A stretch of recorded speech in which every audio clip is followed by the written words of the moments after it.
This is OwlUp, where learning happens in minutes, not hours. For a deeper journey, explore all our courses at owlup.co. Now, let's dive in.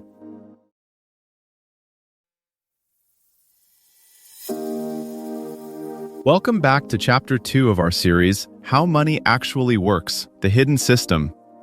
In this episode, titled, How Banks Create Money, The Surprising Truth, we're going to uncover the fascinating process by which banks create money through loans.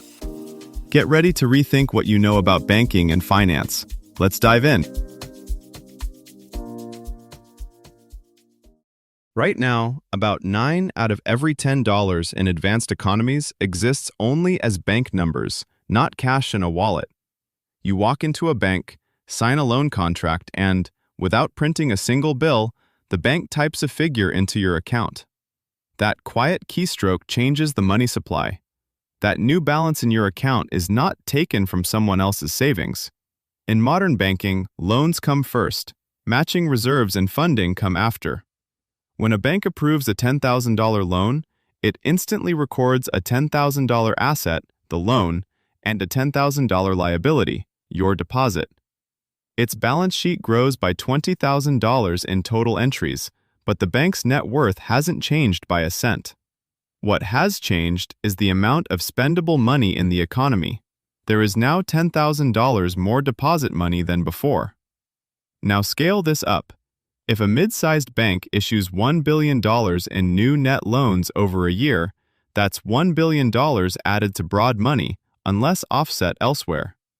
Across an entire banking system, persistent credit growth of just 5% annually can double deposit money in about 14 years, reshaping prices, debts, and asset values.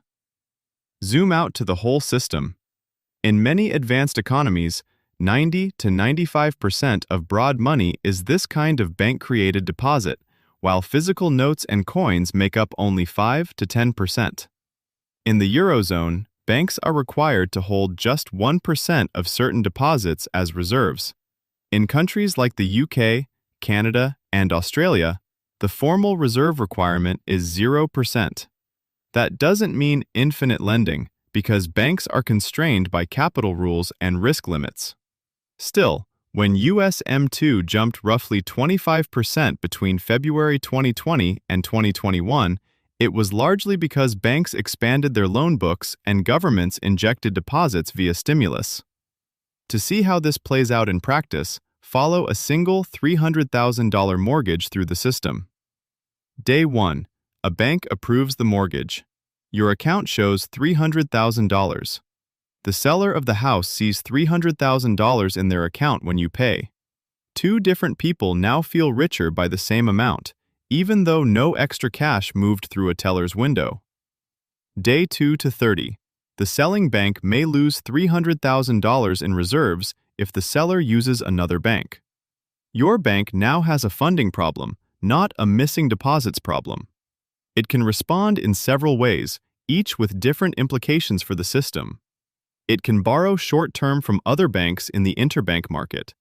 It can issue longer-term bonds or covered bonds to investors. It can attract time deposits by offering higher interest rates.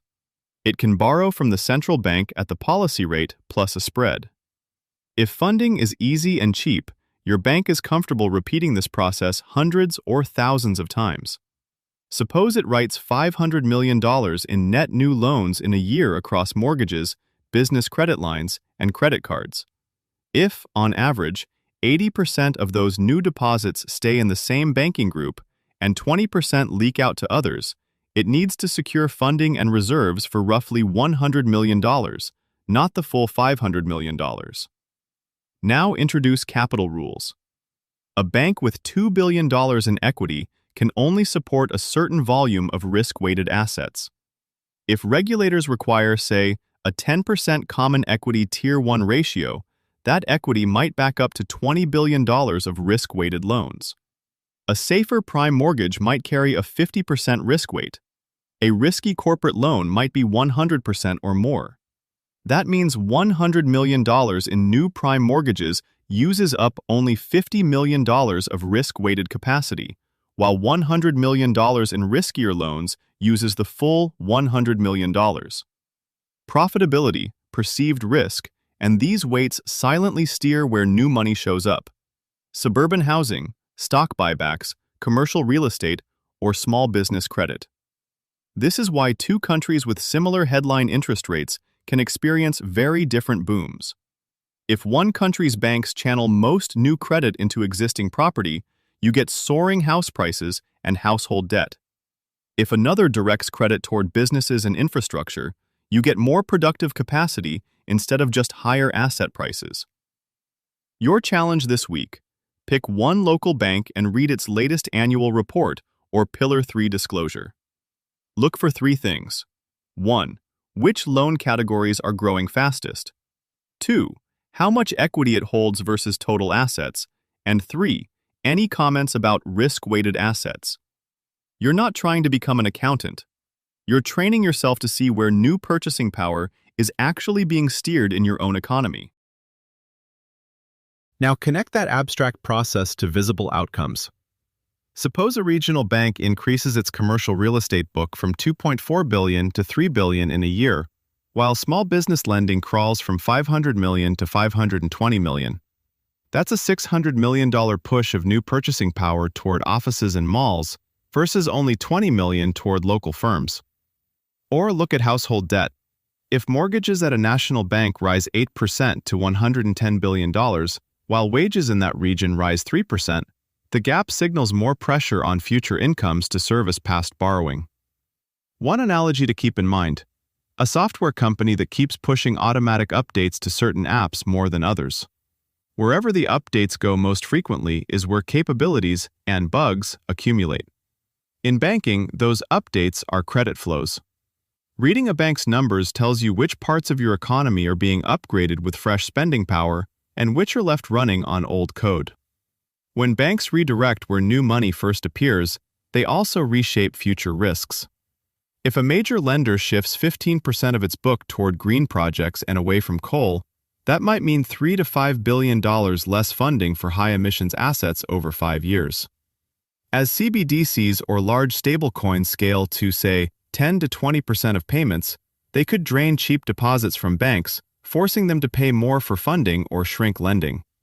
Watch which sectors then receive less credit and adjust your own exposure. Treat every headline about credit growth or tightening lending standards as a map of where future demand and risk are heading. If a sector's bank credit shrinks 5 to 10%, while another's expands 15%, expect very different price paths, defaults, and job prospects. Tracking those shifts turns opaque bank data into early warning signals you can actually use. Here's your challenge this week. Open your last 30 days of bank and credit card statements and calculate exactly how much of your spending was financed by credit, anything that created or increased a balance, including buy now, pay later, versus money you already had in deposits. Then, choose one recurring expense that currently hits a credit card, like subscriptions or food delivery, and switch it to be paid directly from your checking account so it's backed by existing deposits, not new credit. Finally, set a specific maximum monthly credit creation number for yourself. For example, no more than $200 of new credit card balance, and track it for the next 7 days to see how your personal money creation compares to what you thought before hearing the episode. This was OwlUp, your daily step forward.